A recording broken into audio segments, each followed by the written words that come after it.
အားလုံးမင်္ဂလာပါဒီနေ့ unboxing လုပ်ပြီးကြည့်မယ့်ဖုန်းလေးကတော့ Android smartphone ဈေးကွက်ကိုအသစ်ဝင်ရောက်လာတဲ့ Redmi A2 Plus ဖုန်းလေးပါ Redmi A2 Plus ပါ RAM 232နဲ့လာပါတယ်ဈေးနှုန်းကတော့2,100,000ခွဲပါ Global version ဖြစ်တာနဲ့အညီဒီမှာကျွန်တော်အားလုံးလိပ်စာတွေနဲ့ပဲလာရပေါ့နော်အဲ့တော့ကြည့်ရအောင်ပါ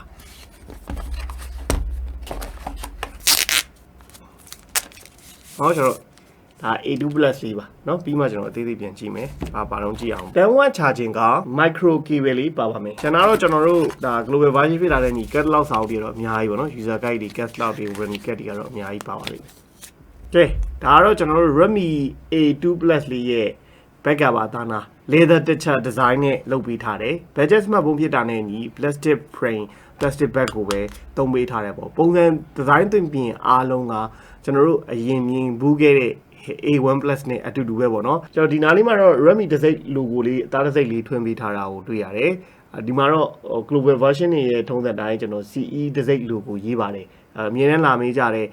official global version ကိုဘာကိုကြည့်ရမှာလဲဆိုတဲ့သူတွေကဒီနောက်ဖုန်းမှာ CE တစ်စိတ် logo လေးပါရင်ဒါ official global အနေနဲ့ထွက်တဲ့ဖုန်းလို့ပြောလို့ရပါတယ်နောက်ဒီမှာကျွန်တော် fingerprint ပေါ့ပြီးရင်အပေါ်မှာတော့ဒါ8 megapixel main camera ရဲ့နောက်ကျွန်တော်depth sensor ကို2 megapixel depth sensor ပါတယ်အတွင်ပြင်အားလုံးဒီမြင်ဘူးခဲ့တဲ့ A1 Plus နဲ့အတူတူပါပဲနောက်ကျွန်တော်အပေါ်ဘက်မှာတော့အားလုံးမြင်တဲ့အတိုင်းဒီမှာကျွန်တော်တို့ speaker တစ်လုံးပါမယ်ပေါ့ဒီဘက်ပြီးမှာတော့ကျွန်တော်တို့ sync injector port လေးပါမယ်အောက်ဘက်ချက်မှာတော့ mic ရဲ့ micro port ရဲ့နောက်တစ်ခုအနေနဲ့ 3.5mm audio jack ပါမယ်ဒီဘက်မှာတော့ကျွန်တော်တို့power button volume up down ပါမယ်ပေါ့နော် fingerprint ကတော့ဒီ A1 Plus A2 Plus တွေကဒီနောက်မှာပဲပါမယ်ပေါ့ပါတဲ့ spec တွေကလည်းကျွန်တော်ဒီမှာရေးပေးထားတယ် MTK G36 processor သုံးထားတယ်8 megapixel AI2 ရဲ့ camera နောက် fingerprint ပါမယ် battery 5000mAh 10W charging နဲ့ပဲတွင်းလို့ရမယ်ဒါပေမဲ့တခုပြောစရာရှိတာဒီ Android smartphone ဈေးကွက်ကိုပြန်ပြီးတော့ fight ချင်တဲ့ hey ဆိုရင်တော့ဒီကောင်နေဒီ G36 သုံးတာထက်ဒါ RAM 464လောက်ကိုဒါ2,100,000ခွဲလောက်ဆိုရင်တော့ပို့ပြီးတော့သဘောကျလိမ့်မယ်ပေါ့ဘာလို့ဆိုတော့ Intel တို့ Infinite တို့နောက်Techno တို့ကဒီ entry ဈေးကွက်မှာ RAM များဆိုပြီးတော့ SoC တွေကတော့မတိမ်မြိတ်နေပေါ့ဗျာဒီ G36 ကလည်းကျွန်တော်တို့ကြားဘူးနေကြ G25 G35 ထို့ထက် model name သာပြောင်းသွားတာဒီစောက်ပုံအားလုံးအတူတူပဲ GPU အတူတူပဲပေါ့နော်နာမည်လေးပြောင်းပြီးတော့တိုးတက်လာရလို့ထင်ရတာဒါပေမဲ့ performance တွေကအတူတူပဲအရန်ကြီးထူပြီးကောင်းသွားတာမဟုတ်ပါဘူးနောက် screen size ကတော့ 6.52 inch HD+ resolution နဲ့ IPS LCD ကိုပဲကြည့်ရမယ်ဒါ selfie camera တော့5 megapixel selfie camera ပါဝင်မှာဖြစ်ပါတယ်ဖုန်းရဲ့အထူကတော့ 9.09mm ရှိရလို့တော့ပြောတယ်နောက် camera band ကြီးကအရင်မထွက်ဘူးအလေးချိန်အနေနဲ့က192 gram ပဲရှိတော့အရင်ကြီးလေးတဲ့ထင်မှာတော့မပါပါဘူးဖုန်းကဒါကျွန်တော်တို့ A2 Plus လေးကိုမြင်တွေ့ရမယ့်အနေထား global version ဖြစ်တာနဲ့ညီတာ Google service ဘာညာအားလုံးပါပြီးသားနောက်ပြီးတော့တစ်ခုထူးခြားတာကဒါကျွန်တော် pure Android နဲ့သုံးရမှာပေါ့နော် Android Go version ဆိုတော့ MIUI နဲ့တော့မဟုတ်ဘူးပို့ပြီးတော့ UI ကရှင်းရှင်းလင်းလင်းနဲ့တွတ်တွတ်လက်လက်နဲ့အသုံးပြုနိုင်မှာဖြစ်ပါမယ် version ကတော့ကျွန်တော်တို့ Android version 12 13နဲ့ကြည့်ပြပါမယ်Android version 13နဲ့သုံးလို့ရမယ်ပေါ့နော်အဲ့ဒီတခုတော့အဆင်ပြေတယ်ပေါ့ဗျာ budget phone တွေမှာဒါMIUI ကိုမကြိုက်ဘူး Android Go version နဲ့သဘောကျတဲ့သူတွေအတွက်ကတော့ပို့ပြီးတော့အဆင်ပြေတယ်ပေါ့display အနေနဲ့ကတော့ပုံမှန်ဒီဈေးဝန်းကျင် display တွေထဲမှာAndroid smartphone ထဲမှာတော့တော်တော်ကြည့်ရတာအဆင်ပြေတဲ့အနေအထားမှာရှိတယ် HD+ resolution ဖြစ်တာလွဲပြီးတော့ဗောနော် brightness လည်းအကုန်လုံးပြဒီမှာကျွန်တော်အခုမှကြည့်ပြီးရနော် brightness ကလည်းအကုန်ဆိုတော့เนาะဒီမှာအဲ့တော့ဒါပေမဲ့အဲ့ lens ဆိုတာထက်ပြတဲ့ color အနေအထားအယောင်လေးတွေကတင်းတင်းရှိရဗျာအရင်ဖွဖွေးကြီးဖြစ်တဲ့ဘက်ကိုတော့မသွားဘူးကင်မရာကတော့8 megapixel ပါတာနည်းနည်းဘာ feature တွေပါတော့ကျွန်တော်ကြည့်အောင်အဲ့တော့ရိုးရှင်းပါတယ် A series Redmi A series ရဲ့ထုံစံတိုင်းဗီဒီယိုပါမယ်ကျွန်တော်ဗီဒီယိုကတော့ Full HD 30fps ရိုက်လို့ရမယ် HD 30fps ရိုက်လို့ရမယ်ပေါ့ဖိုတိုပါမယ်ဖိုတိုကHDR မှု on လို့ရမယ် AI တော့မပါဘူး portrait ပါမယ်နောက်မိုးမှာတော့ short video ရဲ့ time lapse ရဲ့နှစ်မျိုးပဲပါမယ်အဲ့တော့ဒီ5 megapixel selfie camera အနေထားရောbeauty မှုတော့ပါတယ်ဒီမှာကျွန်တော် beauty ကို beautify ကိုအတိုးလျှော့လုပ်လို့ရတယ်နည်းနည်းလေးတော့ကျွန်တော်တို့စမ်းရိုက်လို့ရတဲ့ပုံတွေတော့ကြည့်လို့ရအောင် ထည့်ပေးလိုက်မယ်ပေါ့ Redmi A2 Plus နဲ့ရိုက်ထားတဲ့ပုံရိပ်အချို့လည်းကျွန်တော်ထည့်ပေးလိုက်တယ်ပေါ့နော် Android smartphone တစ်လုံးအနေနဲ့ဆိုရင်တော့ portrait မှုတွေရိုက်တဲ့နေရာမှာမစိုးဘူးအလင်းရောင်ကောင်းကောင်းရတယ်ကိုကချိန်ရိုက်နိုင်တဲ့ဟိဆိုရင်တော့ကိုရိုက်ချင်တဲ့ရှေ့ရ subject နဲ့ background နဲ့ဖြတ်တဲ့နေရာမှာ image processing လေးရတာတော့အဆင်ပြေတယ် Android smartphone တွေရဲ့ထုံးစံတိုင်းတော့နည်းနည်းလေးကျွန်တော်တို့ detail ရတာနေတယ် noise ထကျင်တာဖြစ်ပေမဲ့အဆင်ပြေတယ်ပေါ့ဗျာဟိုနောက်တစ်ခုအနေနဲ့ကဒီ studio ထဲမှာရိုက်ကြည့်တဲ့ကားလေးတွေပါလေးတွေပေါ့နော်ကျွန်တော်တို့ပစ္စည်းပေါက်စနာလေးတွေရိုက်ကြည့်တဲ့နေရာမှာလည်းရလာတဲ့ color result ကအရင်ကြီးကျွန်တော်တို့ဈေးသက်သာတဲ့ဖုန်းတစ်လုံးအနေနဲ့ဖွားဖွားကြီး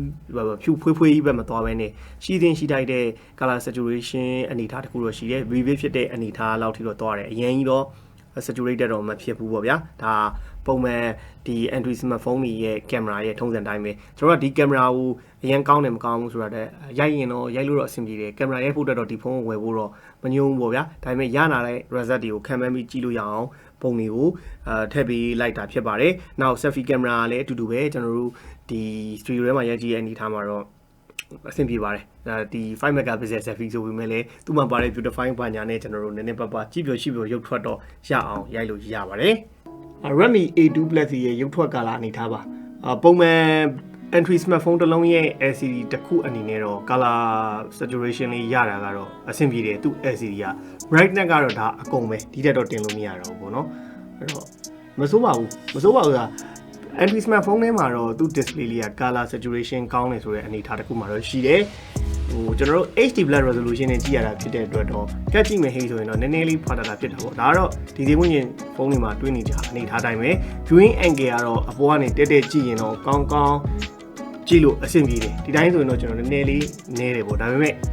ဒီသေးဝင်ချင်းမှာတော့သူ့ LCD ကကြည့်လို့တော်တော်အဆင်ပြေတဲ့အထဲမှာတော့ပါပါတယ်ဒါသူ့ရုပ်ထွက်လေးပေါ့နော်နမူနာလေးကျွန်တော်ကြည့်လိုက်ပါအောင်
โอเคပါဒါကတော့ကျွန်တော်တို့ A2 Plus ရဲ့ display အနေထားပေါ့မြင်နေကြ Android smartphone ဒီဈေးတန်း2သိန်း1000ဝန်းကျင်မှာတော့ panel quality ကတော်တော်အဆင်ပြေနေတယ်ဆိုတဲ့အနေထားမှာတော့ရှိတယ် Android smartphone ထဲမှာပြောတာเนาะပြီးရင်အသံပေါ့เนาะအသံကတော့ကျွန်တော်တို့သူက speaker တစ်လုံးပဲပါတယ်ပေါ့ဗျာကျွန်တော် Android smartphone ရဲ့ထုံးစံတိုင်း speaker ကဒီအပေါ်မှာဒီနေရာမှာပါတယ်အဲ့တော့အသံလေးတစ်ချက်နားထောင်ကြည့်ပါအကုန်အကျယ်ဆုံးထည့်လိုက်ဒါသူ့အတန်ပုံပဲပေါ့နော်ဒီတက်ချက်လို့မရတော့ပါဘူးဒီကားဒီမှာ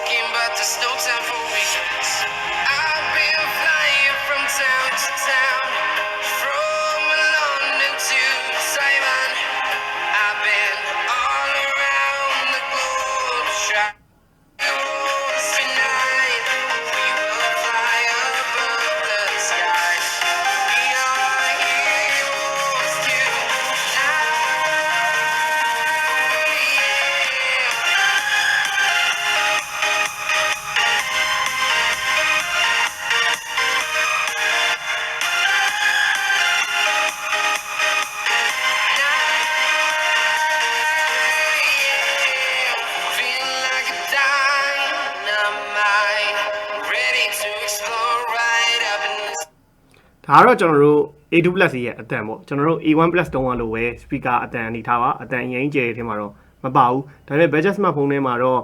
နားထောင်လို့တော့အတန်လေးကအဆင်ပြေတဲ့အနေထားမှာတော့ရှိပါတော့အရင် short data echo wave back ကိုတော့မသွားပါဘူးအတန်လေးအရင်ကျဲထဲမှာတော့မပါဘူးဟို A1 Plus ကိုင်းနေရဆိုရင် A1 Plus က speaker လောက်အနေထားအတိုင်းပဲရှိတာပေါ့အဲ့ဒီနေရာတော့ကျွန်တော်တို့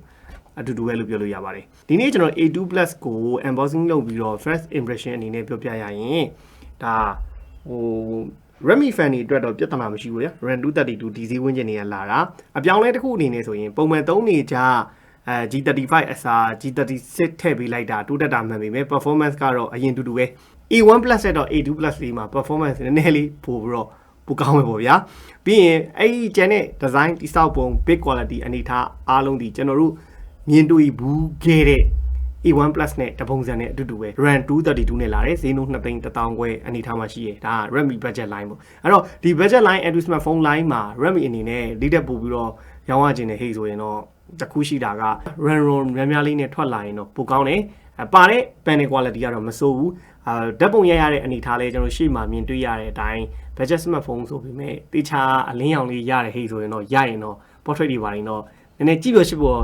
ဖြစ်တဲ့ပုံလေးတွေတော့ထွက်ပါတယ်ဒါပေမဲ့ရိုက်တဲ့လူလည်းအကြီးတော့ကြီးသေးပေါ့ဗျာကျန်တာတော့ကျွန်တော်ထွေထူးပြောကြမှာမရှိဘူး9000 mAh တန်ဝက် charger ဆိုတာဒါ Android smartphone တွေမှာတွေ့နေကြသေးတော့အတိုင်းပဲပေါ့ RAM များများလေးနဲ့ဒါထွက်လာပြီးဒီဈေးဆိုရင်တော့ပို့ပြီးတော့သဘောကျလိမ့်မယ်ဘာလို့ဆိုအခြား brand တွေကလည်း RAM များများနဲ့ Android smartphone တွေထွက်နေဆိုတော့ Redmi နေနဲ့နောက်ထပ်မဲ့ဖုန်းတွေ global ပဲဖြစ်ဖြစ် China မှာပဲဖြစ်ဖြစ် RAM များများနဲ့ဈေးတင့်လေးထွက်လာပြီးဟဲ့ဆိုရင်တော့ Android smartphone ဈေးထဲမှာပို့ပြီးတော့ပြန်ရောင်းရနိုင်မယ်လို့ပြောရင်လည်းကျွန်တော်တို့ဒီနေ့ unboxing လေးကိုဒီမှာတင်အဆုံးသတ်ပါမယ်အားလုံးဘိုင်းဘိုင်းပါခင်ဗျာ